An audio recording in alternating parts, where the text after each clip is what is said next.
5 seconds to go.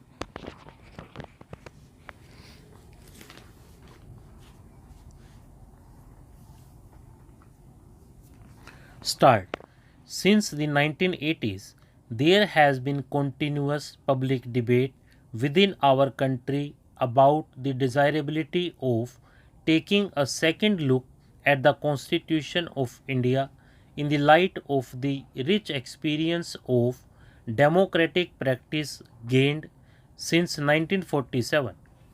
This debate has acquired a new urgency in recent years, partly because of the instability in apex politics and partly also because legal experts, individual politicians, and organized political groups within the country feel the need for some changes in our system of governance to render it more efficient and open to popular participation. When we consider the Constitution as it was framed in 1950, it is important to remember that there was a prehistory to constitution framing in British India. Our imperial rulers has attempted to create constitutional systems with limited democratic sanctions in 1909, in 1919 and in 1935. These constitutions drew upon certain principles which we can repeat with profit today. According to democratic theory, constitutions can either be constructed on their basis of Whig principles or they can rest upon liberal principles.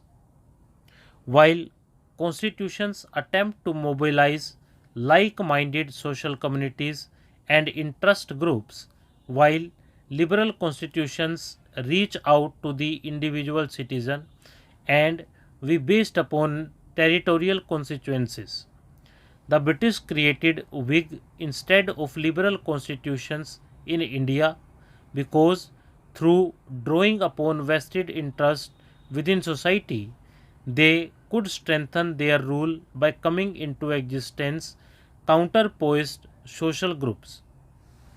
In contrast to the constitutional structure drafted by the British, the nationalist leadership has attempted to create a truly liberal perspective framework for a liberated India in 1928. This constitution rested upon the adoption of adult franchise. Such a recommendation was a revolutionary measure in view of the fact that democratic theory does not necessarily advocate the extension of voting rights to those who are illiterate, nor does it support the provision of voting rights for those who are devoid of property. Needless to say, in the period in question, the majority of Indians did not satisfy either of these conditions. When we interrogate the nationalists' debate on the business of an appropriate constitution for India in the last phase of the freedom struggle, we discover that there was considerable difference of opinion on the desirable relationship between a pan Indian center of governance on the one hand and the regional centers of governance on the other. This should also be taken note of. One of the harsh realities of political life in South Asia at the time when the Constituent Assembly of India was engaged in its task was the fact that the British Empire broke up into two sovereign units. The decision of the Muslim majority provinces of British India to continue themselves into Pakistan aroused the apprehension in the minds of the nationalist leadership in India that they might have to face further attempts at secession from a future Indian unions.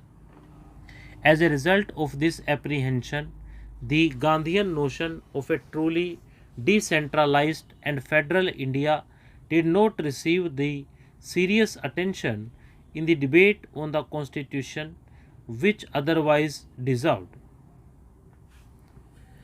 If an unwarranted centralization of power was the crucial weakness of Constitution of 1950, then its great strength lay in conferring voting rights on every adult member of Indian society. Indeed, it would be no exaggeration to assert the exercise of the right to vote by the citizens of India has more than anything else sustained the Republic over the past 6 decades. As we dwell upon the provision of the Indian Constitution from the vantage point of the late 1990s, we cannot but be struck by the wisdom and the courage with which the founding fathers of the nation laid down the rules by which democratic practice in the country was to be shaped. Let us consider the question of the presidential form of governance which enjoys support in some circles today. The framers of the Constitution were acutely conscious of the fact that they were devising rules and procedures designed to shape liberal practice in a very diverse and highly plural society. Indeed, so diverse are the social constituents of our nation that it is difficult to imagine that a president, even one elected directly on the basis of adult franchise, could represent the rich diversity and infinite variety of Indian society. As against this, the so called Westminster model, with provision for a broad based cabinet headed by a prime minister, all drawn from an elected legislature, provides a much more appropriate and resilient mechanism for the governance of a highly plural society. It is widely believed among that the first past the poll system puts a heavy premium upon political stability in a society. This is brought about by giving a majority in the legislature to a political party even when the number of votes it receives may be less than half the total number of votes cast. This may not be very healthy stability. Stop.